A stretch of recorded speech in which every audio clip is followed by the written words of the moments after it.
তুমি যিদৰে কৰিছিলা আৰু অকণমান মানে বেয়া হাতে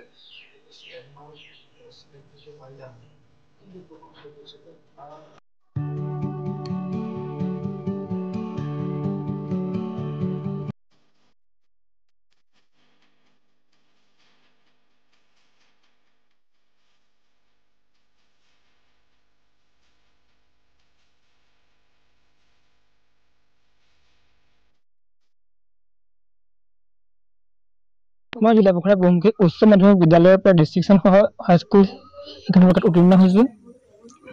মই 87.80% পাবলৈ সক্ষম হৈছোঁ। কিদৰে অধ্যয়ন কৰিছিলে? প্ৰথমে মই মোৰ মা দেউতা ছাৰ বাইদেউ সকলোকে ধন্যবাদ জ্ঞাপন কৰিছোঁ। তেওঁলোকে ইমানখিনি কষ্ট কৰি মোক এই পৰ্যায়ত উত্তীৰ্ণ কৰাৰ বাবে। নিতৌ কেইঘণ্টাকৈ পঢ়িছিলা তুমি? 12 ঘণ্টাকৈ। স্কুলৰ শিক্ষকসকলে পঢ়াইছিলে নে তুমি ব্যক্তিগত টিউশ্যন লৈছিলা? মোৰ কোনো তেনেকুৱা টিউশ্যনৰ ব্যৱস্থা নাছিল, যিহেতু মই এজন দৰিদ্ৰ পৰিয়ালৰ ছাত্ৰ। কিহত লেটাৰ পাইছা? মই English, social science, general science, maths আৰু এডভান্সত লেটাৰ মাৰ্ক পাইছোঁ। পঢ়া শুনাত কিবা অসুবিধা হৈছিলে নেকি? অসুবিধা হৈছিলে। তথাপিও মাহঁতে বজাৰত দোকান দি হ'লেও মোক মানে অসুবিধাসমূহ পূৰাবলৈ চেষ্টা কৰিছিল।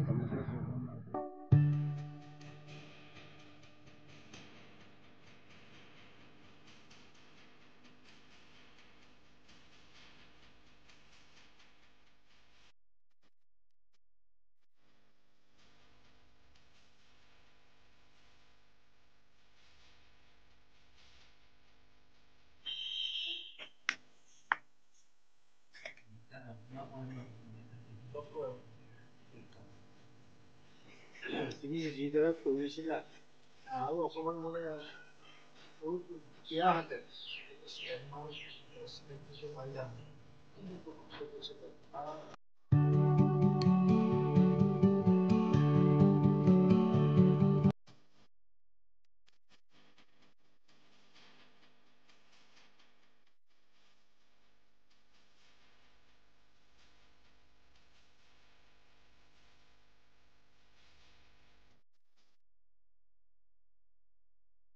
মই জিলা পখৰা বহুমুখী উচ্চ মাধ্যমিক বিদ্যালয়ৰ পৰা ডিষ্ট্ৰিকশ্যন সহ হাইস্কুল শিক্ষণ বিভাগত উত্তীৰ্ণ হৈছোঁ।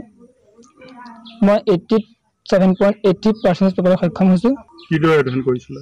প্ৰথমে মই মোৰ মা দেউতা ছাৰ বাইদেউ সকলোকে ধন্যবাদ জ্ঞাপন কৰিছোঁ। তেওঁলোকে ইমানখিনি কষ্ট কৰি মোক এই পৰ্যায়ত উত্তীৰ্ণ কৰাৰ বাবে। নিতৌ কেইঘণ্টাকৈ পঢ়িছিলা তুমি? 12 ঘণ্টাকৈ।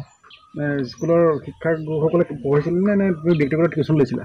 মোৰ কোনো তেনেকুৱা টিউশ্যনৰ ব্যৱস্থা নাছিল, যিহেতু মই এজন দৰিদ্ৰ পৰিয়ালৰ ছাত্ৰ। কিহত লেটাৰ পাইছা? মই English, social science, general science, maths আৰু এডভান্সত লেটাৰ মাৰ্ক পাইছোঁ।